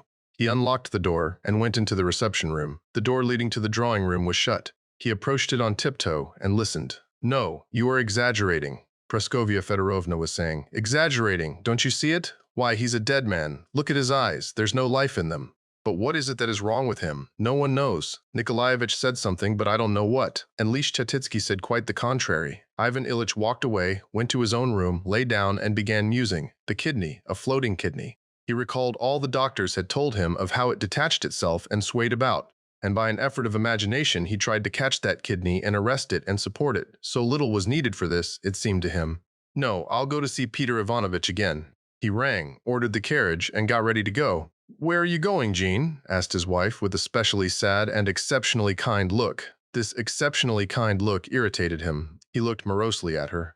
I must go to see Peter Ivanovich. He went to see Peter Ivanovich, and together they went to see his friend, the doctor. He was in, and Ivan Ilyich had a long talk with him, reviewing the anatomical and physiological details of what in the doctor's opinion was going on inside him. He understood it all. There was something, a small thing, in the vermiform appendix. It might all come right.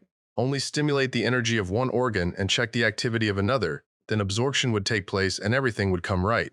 He got home rather late for dinner, ate his dinner, and conversed cheerfully, but could not for a long time bring himself to go back to work in his room. At last, however, he went to his study and did what was necessary, but the consciousness that he had put something aside, an important, intimate matter which he would revert to when his work was done, never left him. When he had finished his work, he remembered that this intimate matter was the thought of his vermiform appendix, but he did not give himself up to it, and went to the drawing room for tea. There were callers there, including the examining magistrate who was a desirable match for his daughter, and they were conversing, playing the piano, and singing.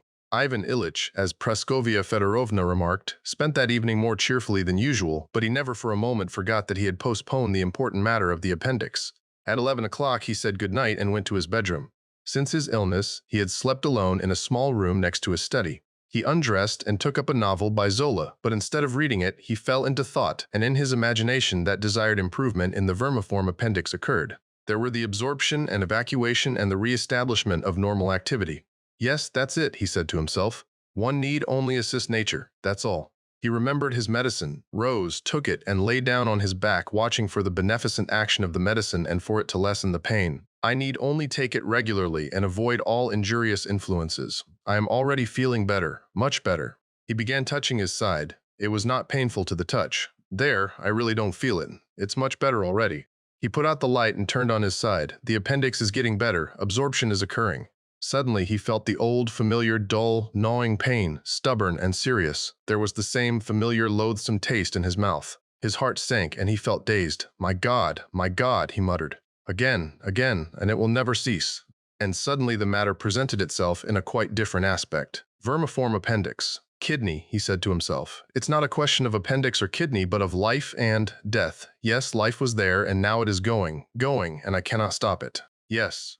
Why deceive myself? Isn't it obvious to everyone but me that I'm dying, and that it's only a question of weeks, days? It may happen this moment. There was light, and now there is darkness. I was here, and now I'm going there. Where? A chill came over him, his breathing ceased, and he felt only the throbbing of his heart. When I am not, what will there be? There will be nothing.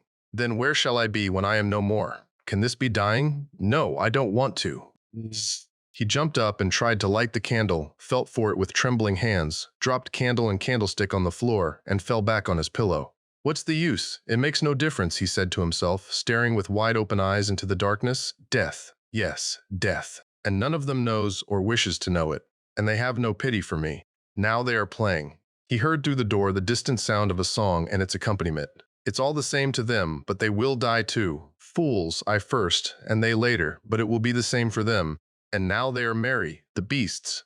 Anger choked him, and he was agonizingly, unbearably miserable. It is impossible that all men have been doomed to suffer this awful horror. He raised himself. Something must be wrong. I must calm myself, must think it all over from the beginning. And he again began thinking. Yes, the beginning of my illness, I knocked my side, but I was still quite well that day and the next. It hurt a little, then rather more.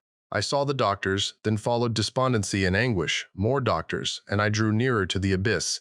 My strength grew less, and I kept coming nearer, and now I have wasted away and there is no light in my eyes. I think of the appendix, but this is death. I think of mending the appendix, and all the while here is death. Can it really be death? Again terror seized him and he gasped for breath. He leant down and began feeling for the matches, pressing with his elbow on the stand beside the bed. It was in his way and hurt him. He grew furious with it, pressed on it still harder, and upset it. Breathless and in despair, he fell on his back, expecting death to come immediately. Meanwhile, the visitors were leaving. Praskovia Fedorovna was seeing them off. She heard something fall and came in. What has happened? Nothing. I knocked it over accidentally. She went out and returned with a candle. He lay there panting heavily, like a man who has run 1,000 yards, and stared upwards at her with a fixed look. What is it, Jean? No, no, thing, I upset it. Why speak of it? She won't understand, he thought, and in truth she did not understand. She picked up the stand, lit his candle, and hurried away to see another visitor off. When she came back, he still lay on his back, looking upwards. What is it? Do you feel worse? Yes. She shook her head and sat down. Do you know, Jean? I think we must ask Leshetitsky to come and see you here. This meant calling in the famous specialist, regardless of expense. He smiled malignantly and said, no. She remained a little longer and then went up to him and kissed his forehead. While she was kissing him, he hated her from the bottom of his soul and, with difficulty, refrained from pushing her away. Good night. Please God, you'll sleep. Yes. Chapter 6. Ivan Ilyich saw that he was dying, and he was in continual despair. In the depth of his heart, he knew he was dying, but not only was he not accustomed to the thought, he simply did not and could not grasp it. The syllogism he had learnt from Kiesewetters' logic, Caius is a man, men are mortal, therefore Caius is mortal, had always seemed to him correct as applied to Caius, but certainly not as applied to himself. That Caius, man in the abstract, was mortal was perfectly correct, but he was not Caius, not an abstract man, but a creature quite separate from all others. He had been little Vanya, with a mama and a papa, with Mitya and Volodya, with the toys, a coachman and a nurse, afterwards with Katenka, and will all the joys, griefs, and delights of childhood, boyhood, and youth. What did Caius know of the smell of that striped leather ball Vanya had been so fond of? Had Caius kissed his mother's hand like that, and did the silk of her dress rustle so for Caius? Had he rioted like that at school when the pastry was bad? Had Caius been in love like that? Could Caius preside at a session as he did? Caius really was mortal, and it was right for him to die. But for me, little Vanya, Ivan Ilyich, with all my thoughts and emotions, it's altogether a different matter. It cannot be that I ought to die. That would be too terrible. If I had to die like Caius, I would have known it was so. An inner voice would have told me so, but there was nothing of the sort in me, and I and all my friends felt that our case was quite different from that of Caius. And now here it is, he said to himself. But here it is. How is this? How is one to understand it? He could not understand it, and tried to drive this false, incorrect, morbid thought away and to replace it by other proper and healthy thoughts. But that thought, and not the thought only but the reality itself, seemed to come and confront him. And to replace that thought, he called up a succession of others, hoping to find in them some support. He tried to get back into the former current of thoughts that had once screened the thought of death from him. But strange to say, all that had formerly shut off, hidden, and destroyed his consciousness of death no longer had that effect. And banishing all doubts, he would go to the law courts, enter into conversation with his colleagues, and sit carelessly as was his wont, scanning the crowd with a thoughtful look and leaning both his emaciated arms on the arms of his oak chair. Bending over as usual to a colleague and drawing his papers nearer, he would interchange whispers with him, and then suddenly raising his eyes and sitting erect would pronounce certain words and open the proceedings. But suddenly, in the midst of those proceedings, the pain in his side, regardless of the stage the proceedings had reached, would begin its own gnawing work. Ivan Ilyich would turn his attention to it and try to drive the thought of it away, but without success. It would come and stand before him and look at him, and he would be petrified and the light would die out of his eyes, and he would again begin asking himself whether it alone was true. And his colleagues and subordinates would see with surprise and distress that he, the brilliant and subtle judge, was becoming confused and making mistakes.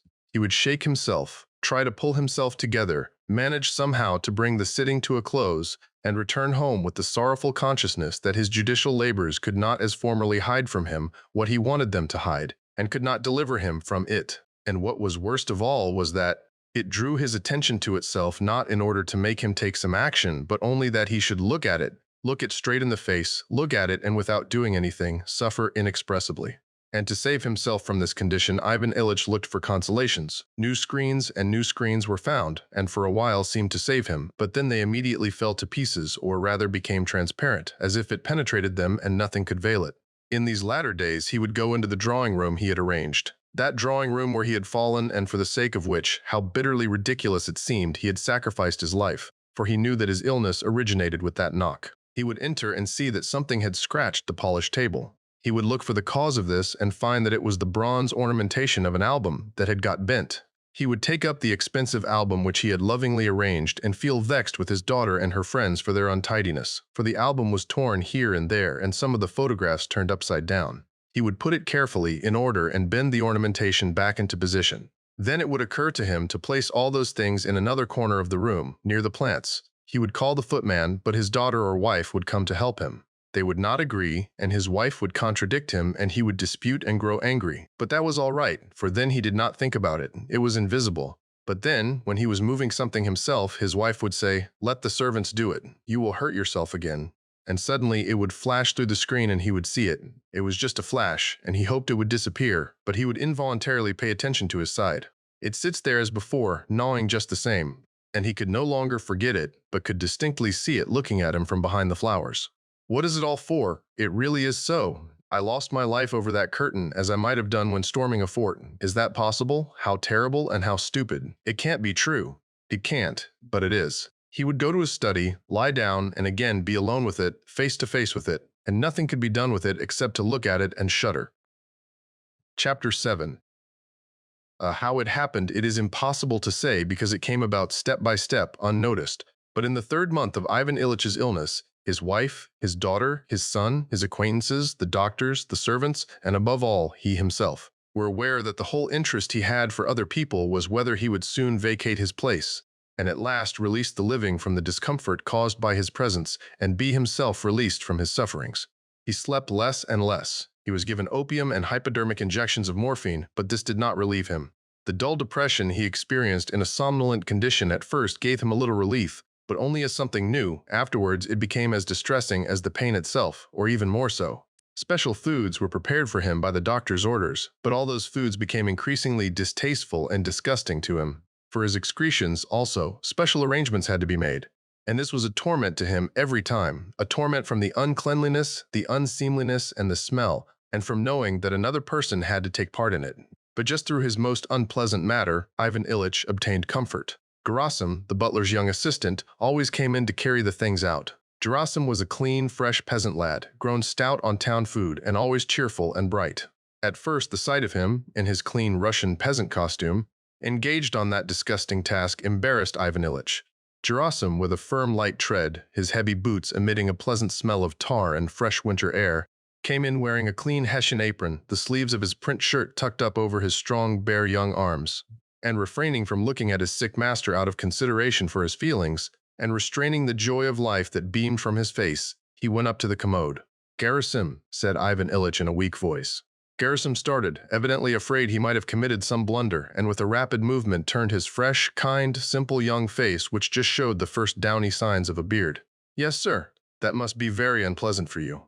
You must forgive me. I am helpless." "Oh, why, sir?" And Gerasim's eyes beamed, and he showed his glistening white teeth. "What's a little trouble? It's a case of illness with you, sir." And his deft, strong hands did their accustomed task, and he went out of the room stepping lightly. 5 minutes later, he as lightly returned. Ivan Ilyich was still sitting in the same position in the armchair.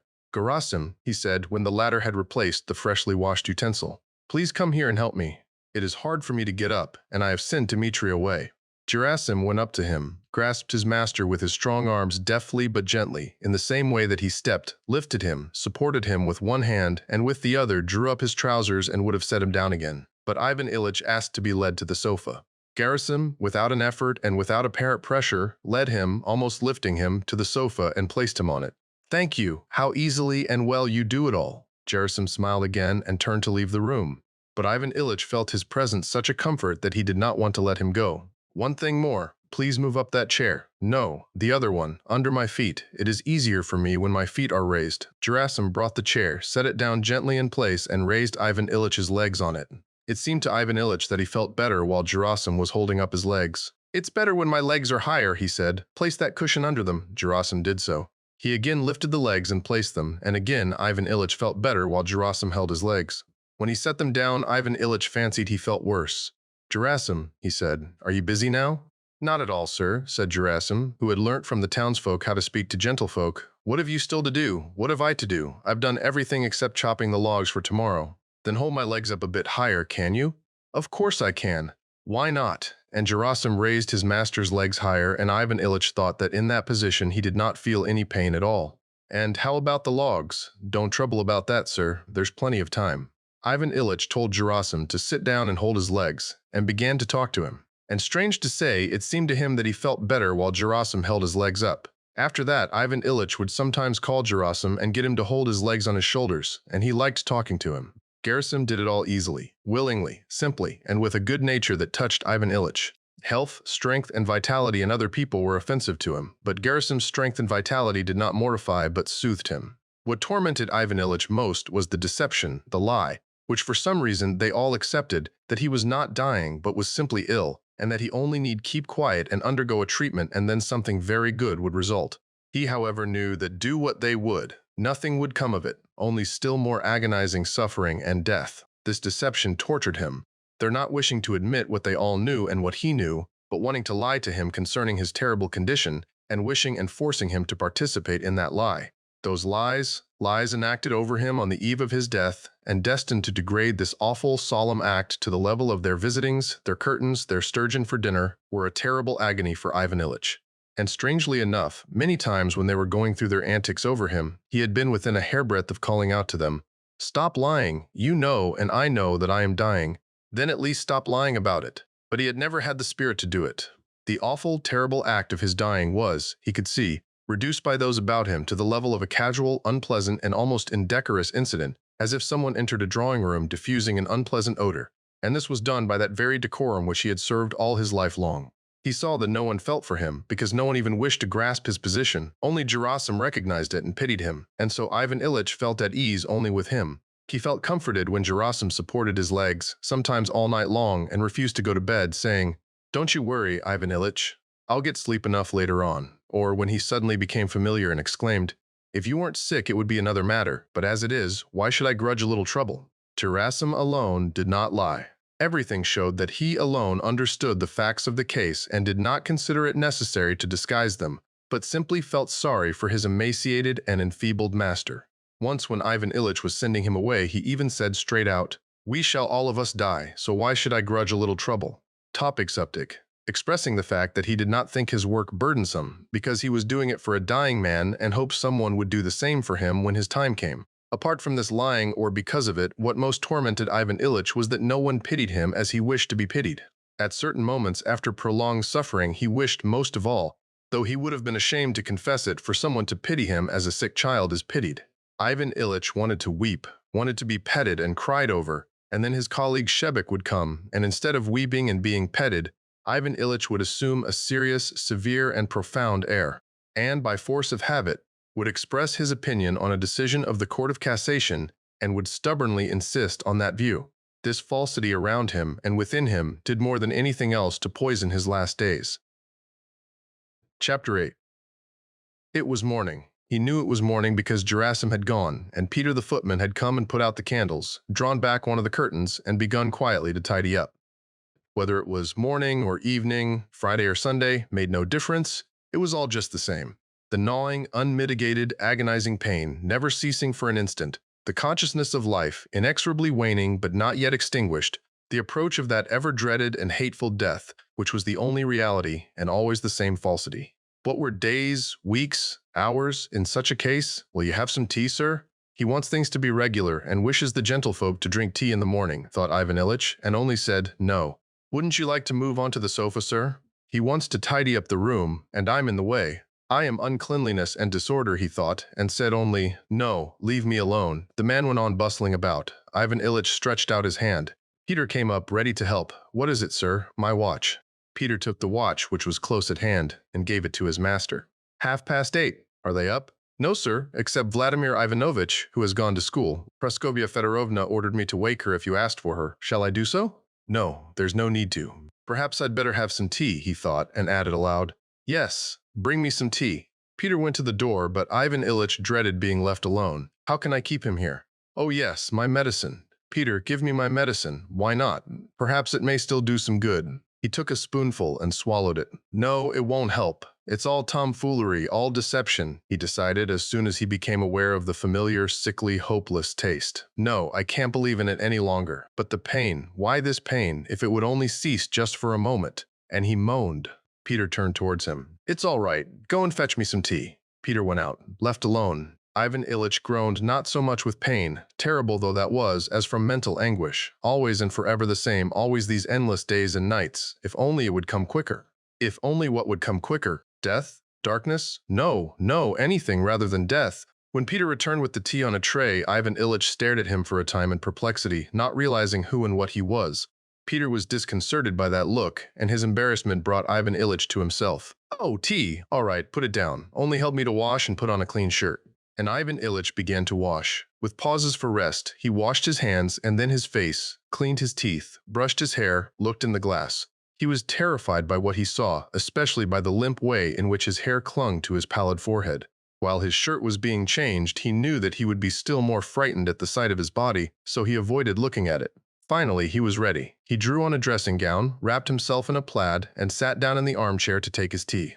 For a moment he felt refreshed, but as soon as he began to drink the tea, he was again aware of the same taste, and the pain also returned. He finished it with an effort, and then lay down stretching out his legs and dismissed Peter. Always the same. Now a spark of hope flashes up, then a sea of despair rages, and always pain, always despair, and always the same. When alone, he had a dreadful and distressing desire to call someone, but he knew beforehand that with others present it would be still worse. Another dose of morphine to lose consciousness. I will tell him, the doctor, that he must think of something else. It's impossible to go on like this. An hour and another passed like that. But now there is a ring at the doorbell. Perhaps it's the doctor? It is. He comes in fresh, hearty, plump, and cheerful, with that look on his face that seems to say, "There now, you're in a panic about something, but we'll arrange it all for you directly." The doctor knows this expression is out of place here, but he has put it on once for all and can't take it off, like a man who has put on a frock coat in the morning to pay a round of calls. The doctor rubs his hands vigorously and reassuringly. "Brr, how cold it is. There's such a sharp frost. Just let me warm myself," he says, as if it were only a matter of waiting till he was warm, and then he would put everything right. "Well now, how are you?" Ivan Ilyich feels that the doctor would like to say, "Well, how are our affairs?" But that even he feels that this would not do, and says instead, "What sort of a night have you had?" Ivan Ilyich looks at him as much as to say, "Are you really never ashamed of lying?" But the doctor does not wish to understand this question, and Ivan Ilyich says, "Just as terrible as ever. The pain never leaves me and never subsides. If only something, yes, you sick people are always like that. By OS, there, now I think I am warm enough. Even Praskovia Fedorovna, who is so particular, could find no fault with my temperature." Ivan Ilyich knows quite well and definitely that all this is nonsense and pure deception, but when the doctor, getting down on his knee, leans over him, putting his ear first, higher than lower, and performs various gymnastic movements over him with a significant expression on his face, Ivan Ilyich submits to it all as he used to submit to the speeches of the lawyers, though he knew very well that they were all lying and why they were lying. The doctor, kneeling on the sofa, is still sounding him when Praskovia Fedorovna's silk dress rustles at the door, and she is heard scolding Peter for not having let her know of the doctor's arrival. She comes in, kisses her husband, and at once proceeds to prove that she has been up a long time already, and only owing to a misunderstanding failed to be there when the doctor arrived.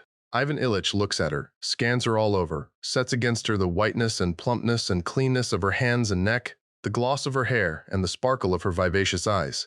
He hates her with his whole soul, and the thrill of hatred he feels for her makes him suffer from her touch. Her attitude towards him and his diseases is still the same.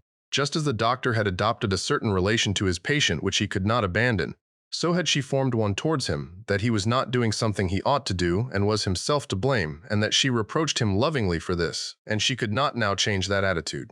"You see, he doesn't listen to me, and doesn't take his medicine at the proper time, and above all, he lies in a position that is no doubt bad for him, with his legs up. With his legs up." She described how he made Gerasim hold his legs up.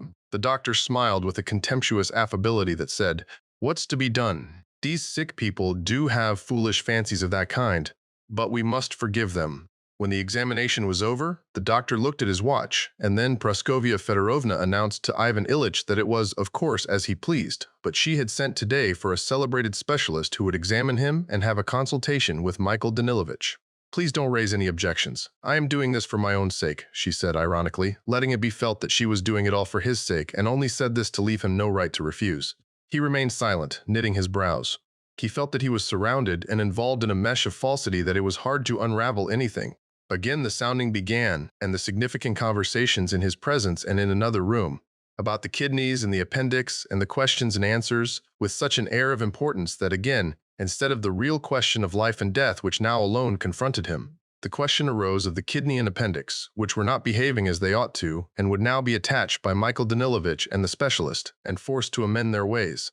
The celebrated specialist took leave of him with a serious though not hopeless look, and in reply to the timid question, Ivan Ilyich, with eyes glistening with fear and hope, put to him as to whether there was a chance of recovery, said that he could not vouch for it, but there was a possibility. The look of hope with which Ivan Ilyich watched the doctor out was so pathetic that Praskovia Fedorovna, seeing it, even wept as she left the room to hand the doctor his fee. The gleam of hope kindled by the doctor's encouragement did not last long. The same room, the same pictures, curtains, wall, paper, medicine bottles were all there, and the same aching, suffering body, and Ivan Ilyich began to moan. They gave him a subcutaneous injection, and he sank into oblivion. It was twilight when he came to. They brought him his dinner, and he swallowed some beef tea with difficulty, and then everything was the same again, and night was coming on.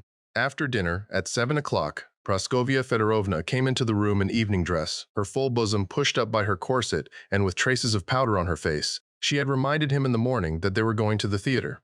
Sarah Bernhardt was visiting the town, and they had a box, which he had insisted on their taking. Now he had forgotten about it, and her toilet offended him, but he concealed his vexation when he remembered that he had himself insisted on their securing a box and going, because it would be an instructive and aesthetic pleasure for the children. She sat down and asked how he was, but, as he saw, only for the sake of asking, and not in order to learn about it, knowing that there was nothing to learn, and then went on to what she really wanted to say. That she would not on any account have gone, but that the box had been taken, and Helen and their daughter were going, as well as Petrushchev, the examining magistrate, their daughter's fiancé, and that it was out of the question to let them go alone, but that she would have much preferred to sit with him for a while, and he must be sure to follow the doctor's orders while she was away. Oh, and Fedor Petrovitch, the fiancé, would like to come in, may he? And Lisa? All right. Their daughter came in full evening dress, her fresh young flesh exposed, making a show of that very flesh which in his own case caused so much suffering, strong, healthy, evidently in love, and impatient with illness, suffering, and death because they interfered with her happiness. Fedor Petrovitch came in too, in evening dress, his hair curled à la Capoul, a tight stiff collar round his long sinewy neck, an enormous white shirt front, and narrow black trousers tightly stretched over his strong thighs. He had one white glove tightly drawn on, and was holding his opera hat in his hand. Following him, the schoolboy crept in unnoticed, in a new uniform, poor little fellow, and wearing gloves. Terribly dark shadows showed under his eyes, the meaning of which Ivan Ilyich knew well. His son had always seemed pathetic to him, and now it was dreadful to see the boy's frightened look of pity. It seemed to Ivan Ilyich that Vasya was the only one besides Gerasim who understood and pitied him. They all sat down and again asked how he was. A silence followed. Lisa asked her mother about the opera glasses, and there was an altercation between mother and daughter as to who had taken them and where they had been put. This occasioned some unpleasantness. Fedor Petrovitch inquired of Ivan Ilyich whether he had ever seen Sarah Bernhardt. Ivan Ilyich did not at first catch the question, but then replied, "No. Have you seen her before?" "Yes, in Adrian Lecouvreur." Praskovia Fedorovna mentioned some roles in which Sarah Bernhardt was particularly good. Her daughter disagreed. Conversation sprang up as to the elegance and realism of her acting.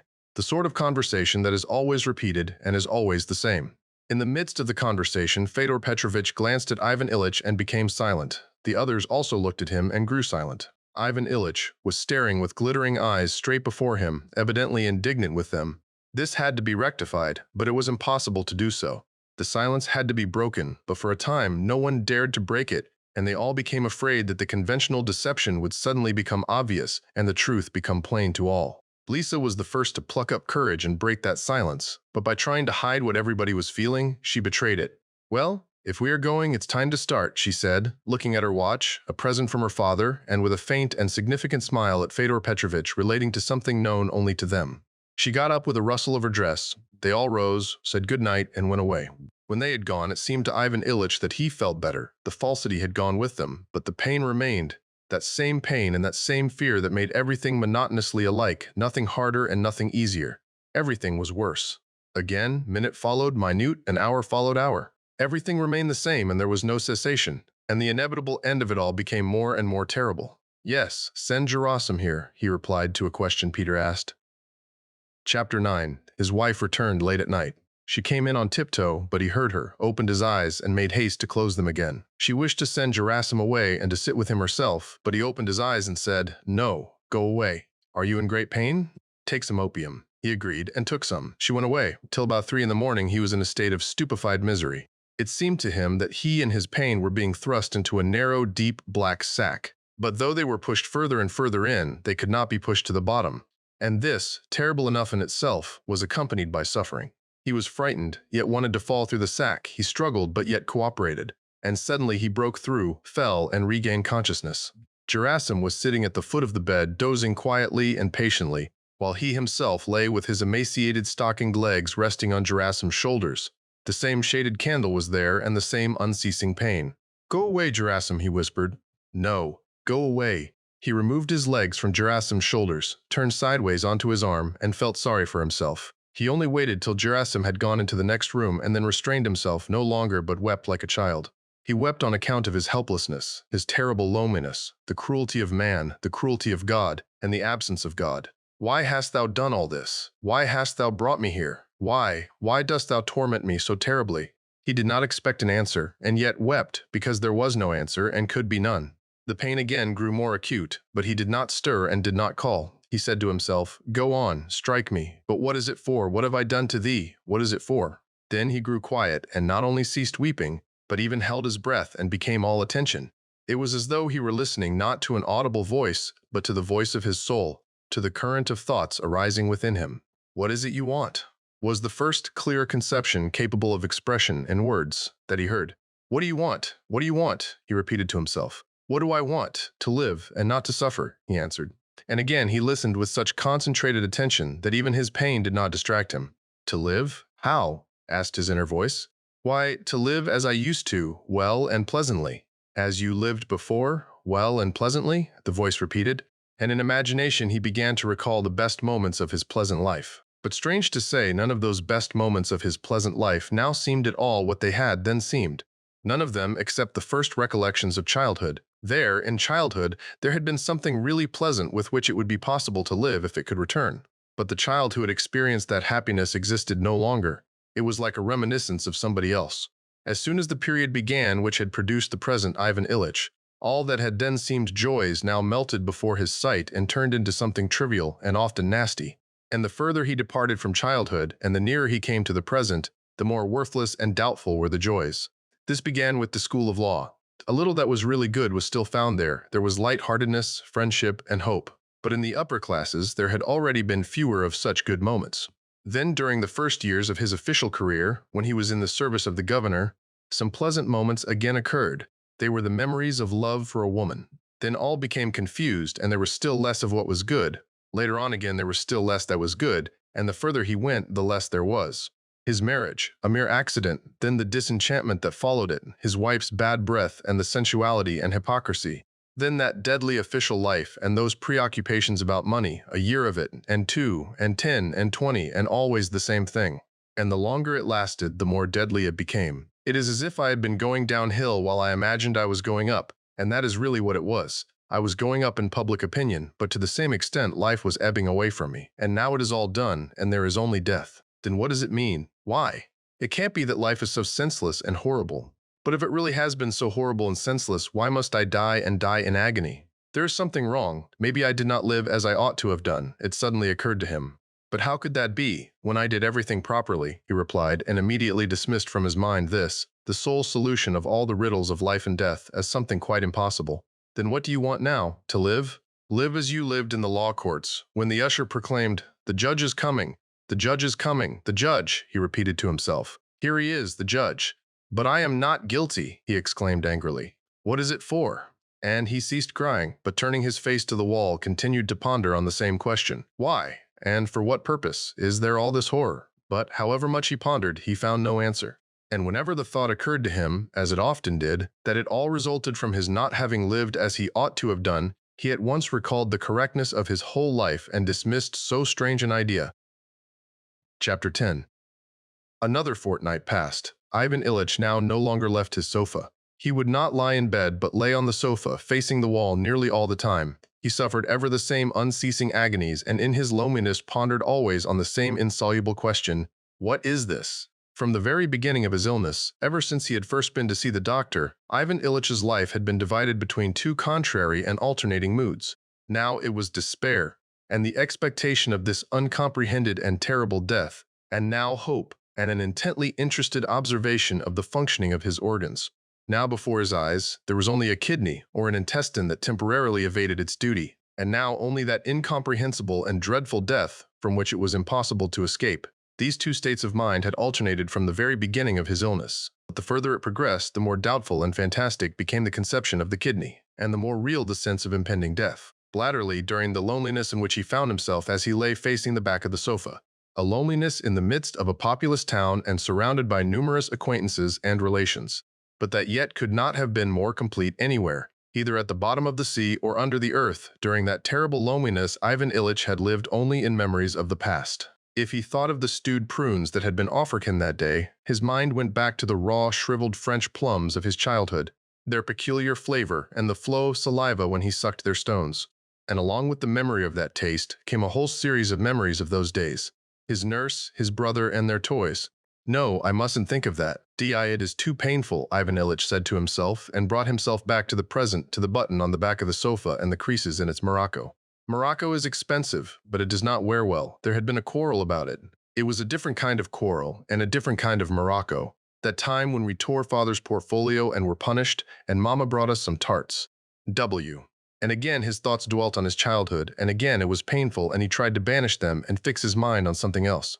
Then again, together with that chain of memories, another series passed through his mind, of how his illness had progressed and grown worse. There also, the further back he looked, the more life there had been. There had been more of what was good in life, and more of life itself. The two merged together. Just as the pain went on getting worse and worse, so my life grew worse and worse, he thought. There is one bright spot there at the back, at the beginning of life, and afterwards all becomes blacker and blacker and proceeds more and more rapidly, in inverse ratio to the square of the distance from death, thought Ivan Ilyich. And the example of a stone falling downwards with increasing velocity entered his mind. Life, a series of increasing sufferings, flies further and further towards its end, the most terrible suffering. I am flying, Jestin. He shuddered, shifted himself, and tried to resist, but was already aware that resistance was impossible. And again, with eyes weary of gazing but unable to cease seeing what was before them, he stared at the back of the sofa and waited, awaiting that dreadful fall and shock and destruction. Resistance is impossible, he said to himself. If I could only understand what it is all for, but that too is impossible. An explanation would be possible if it could be said that I have not lived as I ought to, but it is impossible to say that. And he remembered all the legality, correctitude, and propriety of his life. That at any rate can certainly not be admitted, he thought, and his lips smiled ironically as if someone could see that smile and be taken in by it. Agony, death, what for? What for? Chapter 11. Another 2 weeks went by in this way, and during that fortnight an event occurred that Ivan Ilyich and his wife had desired. Petrushchev formally proposed. It happened in the evening.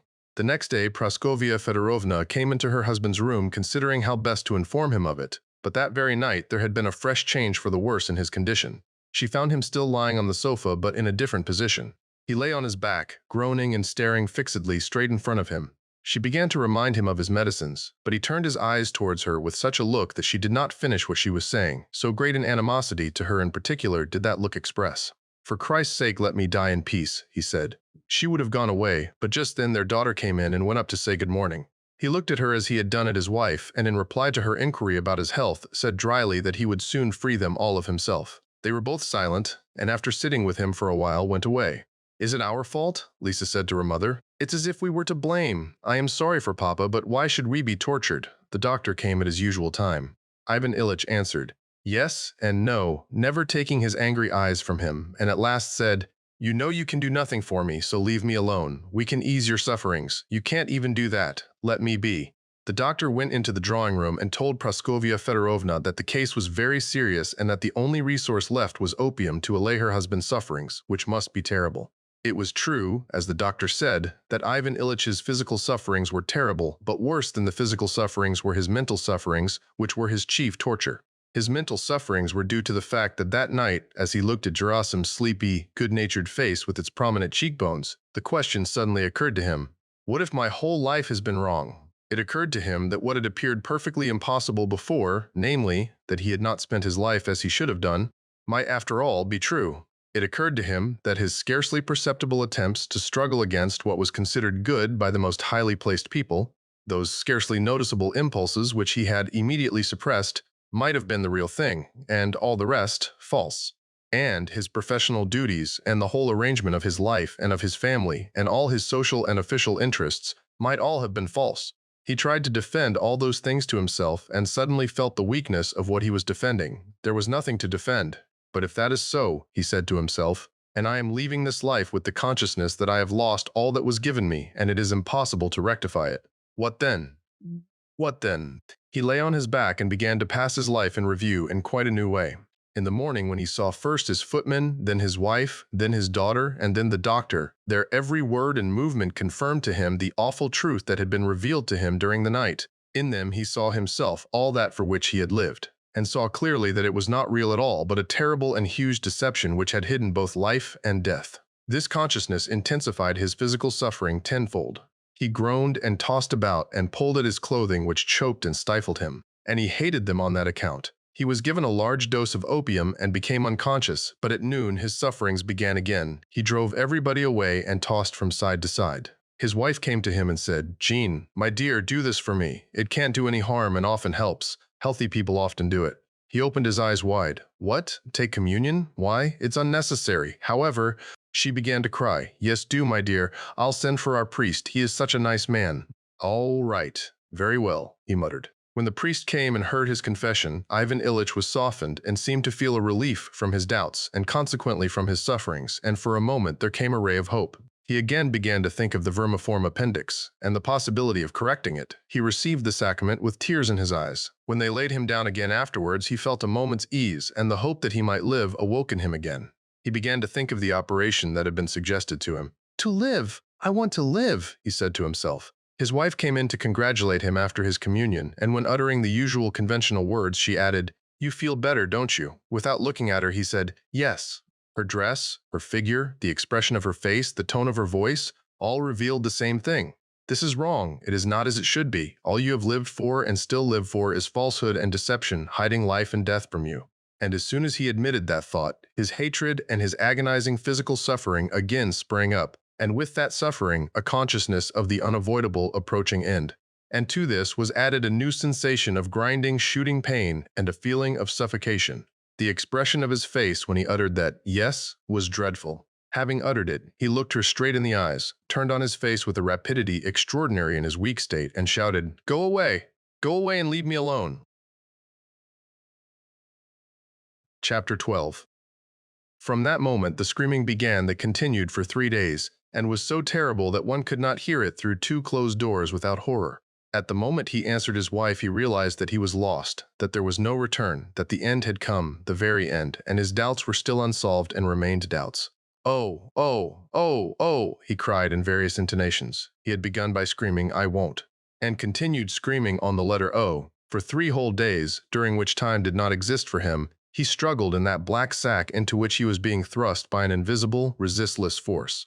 He struggled as a man condemned to death struggles in the hands of the executioner, knowing that he cannot save himself, and every moment he felt that despite all his efforts he was drawing nearer and nearer to what terrified him. He felt that his agony was due to his being thrust into that black hole and still more to his not being able to get right into it. He was hindered from getting into it by his conviction that his life had been a good one.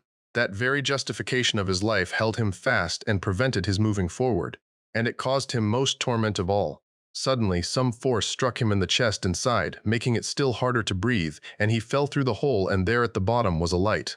What had happened to him was like the sensation one sometimes experiences in a railway carriage when one thinks one is going backwards while one is really going forwards and suddenly becomes aware of the real direction. "Yes, it was not the right thing," he said to himself, "but that's no matter. It can be done. But what is the right thing?" he asked himself, and suddenly grew quiet. This occurred at the end of the 3rd day, 2 hours before his death. Just then his schoolboy son had crept softly in and gone up to the bedside. The dying man was still screaming desperately and waving his arms. His hand fell on the boy's head, and the boy caught it, pressed it to his lips, and began to cry. At that very moment, Ivan Ilyich fell through and caught sight of the light, and it was revealed to him that though his life had not been what it should have been, this could still be rectified. He asked himself, "What is the right thing?" and grew still, listening. Then he felt that someone was kissing his hand. He opened his eyes, looked at his son, and felt sorry for him. His wife came up to him, and he glanced at her. She was gazing at him open-mouthed, with undried tears on her nose and cheek, and a despairing look on her face. He felt sorry for her too. "Yes, I am making them wretched," he thought. "They are sorry, but it will be better for them when I die." He wished to say this, but had not the strength to utter it. Besides, why speak? I must act, he thought. With a look at his wife, he indicated his son and said, "Take him away. Sorry for him. Sorry for you too. See," he tried to add, "forgive me," but said, "Forgo," and waved his hand, knowing that he whose understanding mattered would understand. And suddenly it grew clear to him that what had been oppressing him and would not leave him was all dropping away at once, from 2 sides, from 10 sides, and from all sides. He was sorry for them. He must act so as not to hurt them, release them, and free himself from these sufferings. How good and how simple, he thought.